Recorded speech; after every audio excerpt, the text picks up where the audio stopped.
O ministro do Supremo Tribunal Federal, Alexandre de Moraes. O magistrado determinou o bloqueio de contas de 43 pessoas físicas e empresas ligadas ao financiamento e manutenção do que ele considera como atos antidemocráticos, que se opõem à eleição de Luiz Inácio Lula da Silva para o cargo de presidente da República e que tiveram início logo após a divulgação do resultado eleitoral pelo Tribunal Superior Eleitoral.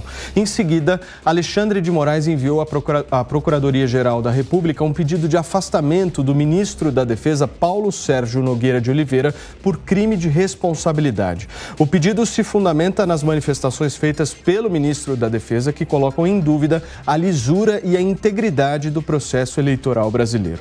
Por meio de sorteio, o ministro definido para ser o relator da ação do impeachment contra o ministro da Defesa, Paulo Sérgio Nogueira de Oliveira, foi André Mendonça, integrante do Supremo Tribunal Federal, por indicação do presidente Jair Bolsonaro. Eu lanço agora a enquete do dia aqui no 3 em 1 para você correr para o site da Jovem Pan News, votar, participar. Eu quero saber de você se você acha que pessoas físicas, empresas e autoridades merecem medidas judiciais por serem opositoras ao resultado das urnas. O que você pensa sobre isso? Vai lá no site da Jovem Pan News, jovempan.com.br, vota, participa. Ao longo do programa eu trago aqui o resultado parcial. Senhores, ótima tarde a você. Rodrigo Constantino, temos o nosso consta aqui no programa, como sempre, há bastante tempo, inclusive, certo, Constantino? Bem-vindo. O nosso querido Jorge Serrão e hoje, como comentarista convidado do programa, Cristiano Vilela. Seja muito bem-vindo, Cristiano. Uma boa tarde a todos. Serrão, vou começar com você hoje, buscando entender essas ações de bloqueio de contas aí pelo Alexandre de Moraes. Ótima tarde. Saudações, meus amigos, meus amados haters. Primeiro, um jabá do bem. Mandar um abraço aqui para o cantor Chitãozinho. Ele revelou que é fã do nosso programa e de toda a programação da Jovem Pan. E eu aproveito para falar dele, né? Que ele é um cara também ligadíssimo ao agronegócio. E essa briga que está sendo comprada agora pelo ministro Alexandre de Moraes é diretamente com a turma do agronegócio. Ele escolheu ali um grupo que estaria financiando essas manifestações. Ministro, se for fazer esse tipo de operação, vai ter que prender o Brasil inteiro. Porque tem um monte de gente financiando essas operações, gente até do próprio bolso. Agora, vinha para cá, encontrei no metrô uma pessoa que me disse, olha, eu estou sem trabalhar há 5 dias, eu estou me dedicando a ir a essas manifestações que eu acho que elas são legítimas pelo bem da nossa pátria. Então veja, é o momento da pacificação. O presidente do Tribunal Superior Eleitoral foi o cara que proclamou o resultado da eleição. Não está proclamado? O senhor já disse que não estava proclamado, estava tudo terminado, mas parece que não, porque continua o ministro do Supremo, que se confunde com o presidente do Tribunal Superior Eleitoral, ainda fazendo interferências no processo. Só que ele tem uma habilidade que é interessante. Ele consegue pegar o pessoal do caso eleitoral e trazer para o seu processo, seus inquéritos do fim do mundo. Que, repito, é uma tragédia que foi lançada. E o pai dessa criança é o ministro José Antônio Dias Toffoli. Então, veja, o Brasil está perplexo, não consegue entender isso que está acontecendo agora. Outra barbaridade do dia, veio aí uma decisão, Alexandre de Moraes repassou para a Procuradoria-Geral da República para analisar um pedido de advogados contra o ministro da Defesa. Estão querendo enquadrar o general por crime de responsabilidade. Fala sério, isso não cabe. Por que não meteram ação contra Jair Bolsonaro, que é o presidente da República? Porque o ministro da Defesa é apenas um ministro da Defesa, um ministro de Estado como um outro qualquer. Nada demais. Não cabe nem esse tipo de acusação. E a acusação em si, na essência, ela é totalmente descabida, porque o ministro não atentou em nada, nem contra a legalidade, nem contra o Estado de Direito e nem contra o processo eleitoral. A nota das Forças Armadas é para qualquer um que saiba minimamente ler, deixou bem claro o que as Forças Armadas puderam fazer e não puderam fazer. O que o TSE deixou que elas fizessem e o que o TSE não permitiu que elas tivessem. Informações que seriam relevantes. Então, Estamos vivendo a insanidade do momento. E aquele que poderia dar há muito tempo uma contribuição para a pacificação do processo político está cada vez mais gerando guerra. Ministro Alexandre, estou preocupado. O PT não vai aceitar interferências desse tipo no governo deles, hein? O senhor pode se transformar rapidamente no primeiro alvo da turma do Lula para um impeachment, hein? Se cuida que a coisa é feia. Constantino, o ministro Alexandre de Moraes prometeu que faria isso, né? Boa tarde, Paulo. Seja bem-vindo, Cristiano. Boa tarde a todos da audiência. Paulo, de novo, né? É que nem eu tô vendo algumas pessoas surpresas com a questão econômica do Lula, né? Falando que não respeita teto, não tá nem aí pro mercado, paciência.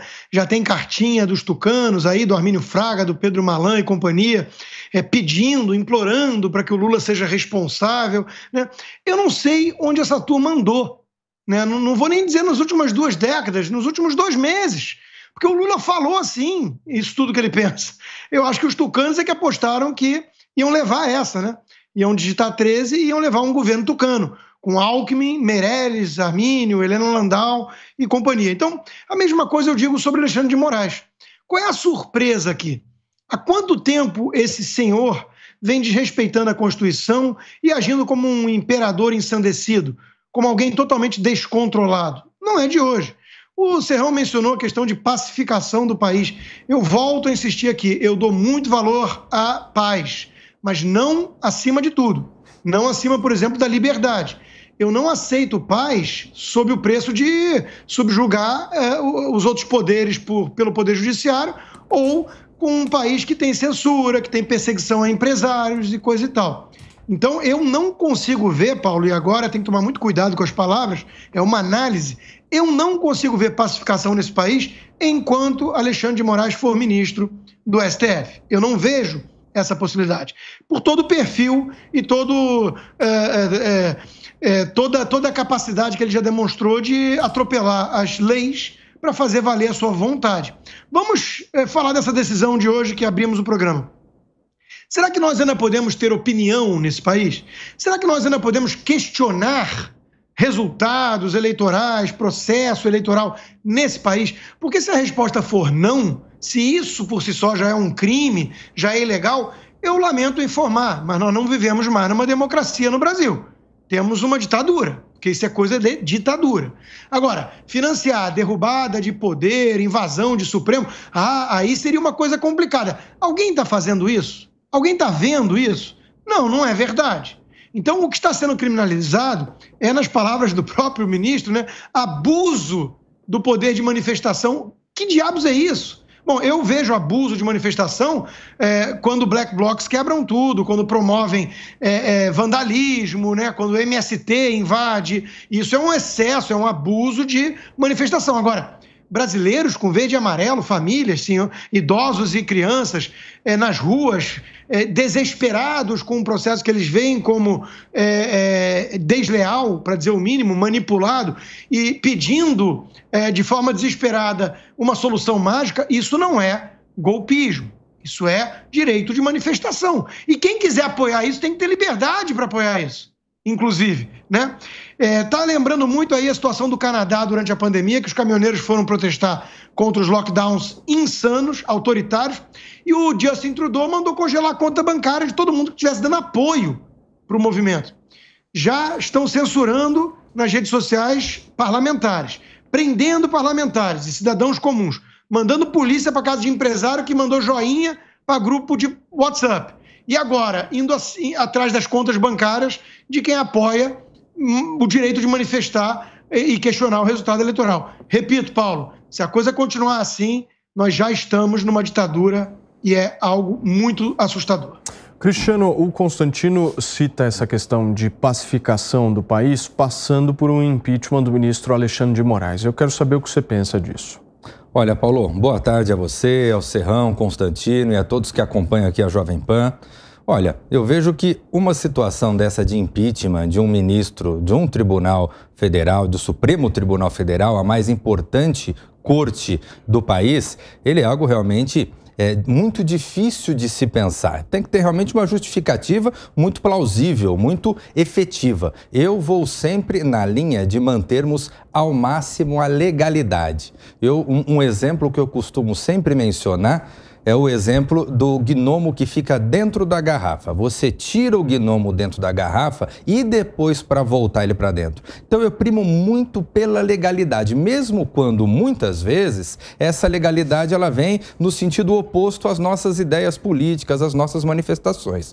Sobre esse caso de hoje, essas duas passagens de hoje, um ponto que eu acho interessante colocar, eu como advogado que sou, acabo tendo facilidade, né, para pesquisar processo e para ter acesso ali a uma decisão, a uma petição. Então, um caso como esse, né, desse pedido que foi feito pelo deputado Marcelo Calero, no sentido de abertura de um processo contra o ministro da Defesa, eu tive a curiosidade de entrar no processo e dei uma olhada na peça, realmente que fundamentou esse pedido. Olha, honestamente, eu não vejo fundamento jurídico, técnico nenhum. Eu vejo ali um discurso muito mais político, um apanhado de publicações, de recortes de jornal, falando das manifestações, mas nada que possa eventualmente indicar uma prática incorreta, ilegal, por parte do ministro de Estado. Então, nesse sentido, eu não vejo. E o que chama a atenção é que no outro assunto do dia, no assunto que trata dessa questão dos bloqueios dos 47 empresários, o processo está em segredo de justiça. Então, eu não tive acesso, evidentemente, ao teor do processo. A gente não pode comentar. Então, a gente é obrigado a se pautar pelo que a gente está vendo hoje em dia na sociedade. E o que a gente está vendo? Uma manifestação livre de um contingente expressivo da sociedade colocando a sua opinião. É bem verdade que quando você tem milhares de pessoas, você vai ter uma meia dúzia de pessoas que passam do limite. É verdade, você vai ter, e eventualmente casos pontuais devem ser reprimidos. Agora, não se pode generalizar e nem se pode fazer uma investigação em sigilo de modo que a sociedade não possa saber. Então, se tem um financiamento ilegal, se tem uma tentativa de golpe, quem está fazendo? Coloque para a sociedade de que forma isso está se articulando, porque eu tenho certeza que as pessoas de bem que estão exercendo o seu direito à livre manifestação também vão se colocar contrários aos eventuais excessos, eventuais abusos que aconteçam. Serrão, não foi só o Conselho Nacional de Justiça que agiu hoje, não foi só o Alexandre de Moraes que agiu hoje, o Conselho Nacional de Justiça também acionou as varas de infância pela participação de crianças nesses atos. Como é que você vê isso? Pois é, essa é uma outra questão também que merece toda a atenção. Se as crianças estão participando desses atos, elas estão lá através de suas famílias. De novo, as famílias não têm mais liberdade para exercer o seu papel? É claro que não é ideal que você tenha criança participando de ato político. Esse é um ponto que não é ideal. Mas vamos lá, os atos políticos são tão inocentes desse ponto de vista, ali não há pregação de golpe, essa narrativa de que estão ali pessoas do mal promovendo golpe é absolutamente infundada. Não tem. As pessoas que estão ali podem estar fazendo pedidos que sejam equivocados do ponto de vista legal ou institucional, mas ninguém está pregando a quebra do regime no Brasil. Até porque essa quebra, essa ruptura já tem acontecido aí nos últimos tempos a dar com pau. Se pegar a listagem do comportamento juristocrático, do lawfare, contra as pessoas, contra os indivíduos, contra empresários, sai de baixo. Então, é o momento agora de calma, de analisar. Agora, o Conselho Nacional de Justiça, quando ele entra nessa questão, qual é o papel? Vamos lá. Qual é o papel do CNJ? O CNJ seria o fiscalizador externo do judiciário. O que não é verdade, né? Porque, na verdade, é o próprio judiciário fiscalizando o judiciário. Então, esse poder de fiscalização já é problemático no Brasil. Então, é papel do CNJ também fazer esse tipo de intervenção? É como se fosse o Constantino, um judge da Suprema Corte norte-americana. Imagina um judge daquele, um juiz daquele, fazer um Twitter fazendo qualquer análise política sobre ou alguma decisão política que ele vai tomar. Sabe o que aconteceria com esse cara? Certamente ele ficaria cotadíssimo para sofrer um processo de impeachment. Só que lá é diferente. Lá nos Estados Unidos da América, o senso de justiça prevalece ao papel de quem ocupa algum cargo alto no judiciário. Eles têm a ética, a Constituição em primeiro lugar. E aqui não, aqui é o holofote. Aqui o cara gosta de aparecer na TV Justiça, gosta de aparecer na tuitada, gosta de dar palestras, né? Mostrar que ele são as feras da palestra, dando opinião sobre tudo e qualquer coisa, julgando tudo e qualquer coisa. Então, esse Brasil tem que ser passado a limpo. A próxima legislatura tem que trabalhar muito seriamente uma reforma profunda do Poder Judiciário. Profunda. Nós estamos numa grave crise bastante gerada por esse comportamento distorsivo do Poder Judiciário, que está fazendo justiçamento e não praticando justiça. Pediu, Constantino? Não, eu queria até aproveitar a fala do Cristiano, né, para pensar o seguinte aqui com todos, né? Eu concordo que impeachment de um ministro, aliás, algo que nunca aconteceu, né, ministro do Supremo, é algo que não pode ser banalizado. Mas aí é que vem o meu ponto, né? Em primeiro lugar, eu também defendo as soluções dentro das instituições e das leis. É absolutamente legal e previsto pela Constituição um impeachment de um ministro. Já tivemos 2 recentes de presidente da República, né? E o país superou esse trauma até com algumas lições importantes para colocar alguns freios, né, no ímpeto do Poder Executivo, nesse nosso hiperpresidencialismo que temos com uma Constituição parlamentarista, que já é um problema. Quando eu também escuto falar que eu sou legalista, e coisa que eu, por exemplo, sou, eu sempre tomo cuidado de fazer uma distinção do garantismo à la brasileira, né, que a gente pensa logo num Gilmar Mendes da vida, que é um pouco diferente, digamos assim, encontrar brechas dentro das nossas leis para nunca punir corrupto e por aí vai. Então, eu sou muito mais um constitucionalista, originalista, estilo Antonin Scalia, tenho certeza que o Cristiano conhece, é alguém muito admirado, que foi um justice aqui da Suprema Corte indicado pelo Ronald Reagan, né? Então, eu não gosto da visão do ativismo judicial, mas aí que vem o meu ponto. O Alexandre de Moraes, principalmente ele, mas não só ele tem sido o principal nome a atropelar a própria Constituição. E isso é muito grave porque um guardião da Constituição não poderia ser tão ativista. Veja, só para lembrar de cabeça, né, o inquérito do fim do mundo, que ele foi o relator depois que o Toffoli criou, prisões arbitrárias, prisões de jornalistas ou de parlamentares com imunidade material, né? A questão da censura, a legislação suprema em relação a fake news. Nós tínhamos uma PEC tramitando. O relator era o comunista lá, Orlando Silva, e tudo isso não foi adiante, felizmente, para eu que defendo a liberdade de expressão. Agora, ele não pode criar isso da cabeça dele, porque existe um vácuo legislativo, ele criar o que é crime de fake news ou de discurso de ódio e tomar decisões com base nisso. A própria questão dele ele ser um juiz, entre aspas, suspeito. Vamos lembrar que o Moro foi considerado um juiz suspeito.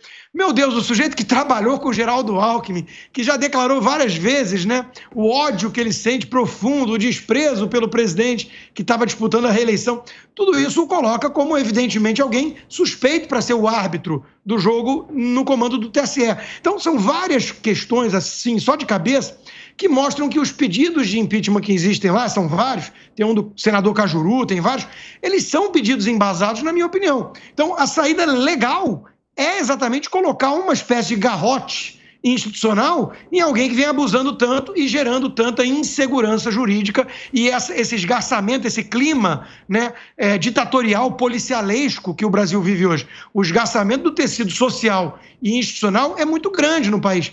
Eu temo, Paulo, eu faço essa análise há muito tempo aqui, eu temo que isso não acabe bem, que isso possa levar a uma convulsão social, quiçá isola uma guerra civil.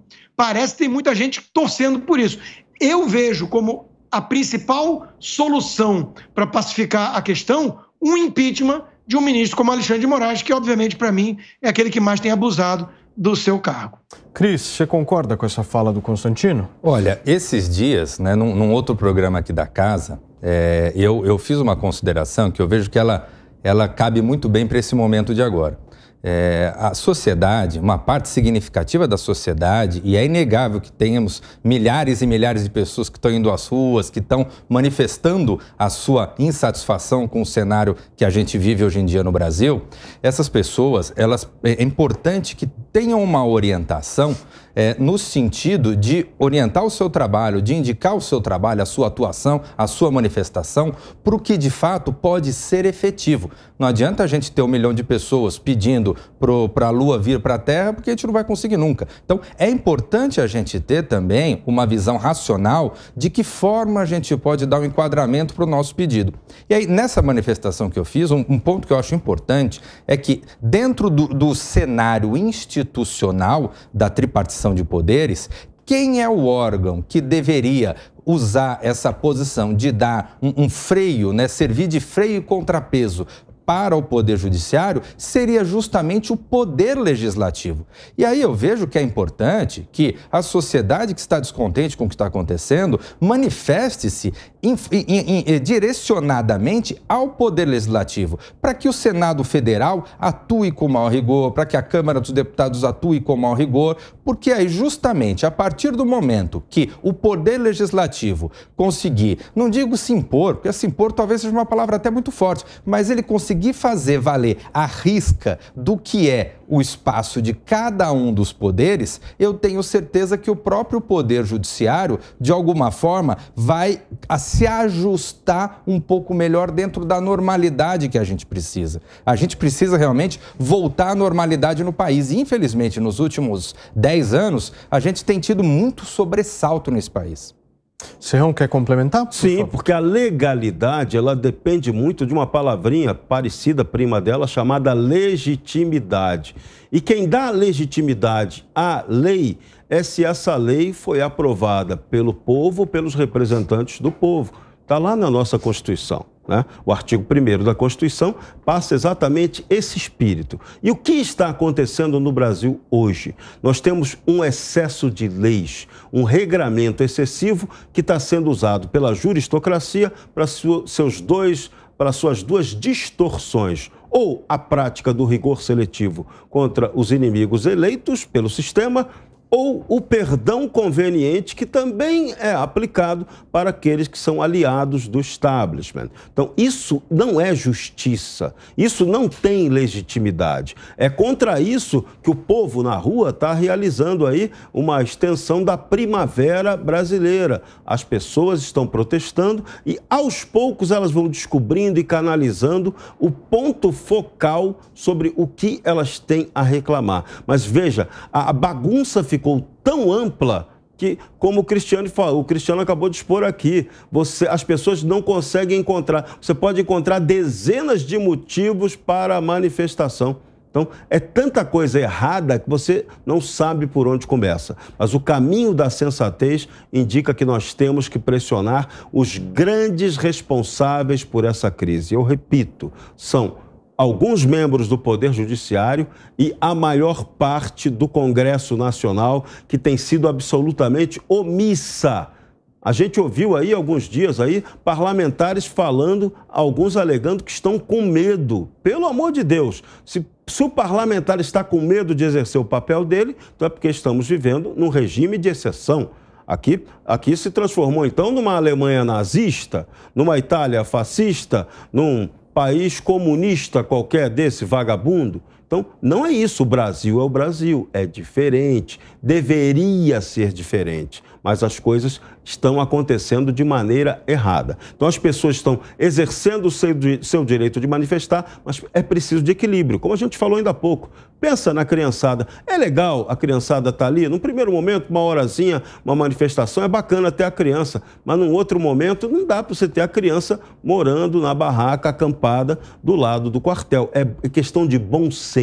Então, nós temos que dar o exemplo, a cidadania brasileira tem que dar o exemplo do bom senso e do equilíbrio. Assim a gente vai vencer com certeza absoluta, porque o poder só entende pressão do povo, não tem outra maneira de entender, não. Constantino, por favor. Bom, em primeiro lugar, é parabenizar o ótimo nível, né, do debate. Eu acho que todos ganham com isso, principalmente a audiência. Em segundo lugar, concordar com o Cristiano em relação a essa pressão no Legislativo. Eu mesmo sou alguém que nunca deixo esquecerem do nome de Rodrigo Pacheco. Acho que ele está sendo muito omisso nesse momento e até tenho chamado ele de pusilânime por conta dessa postura.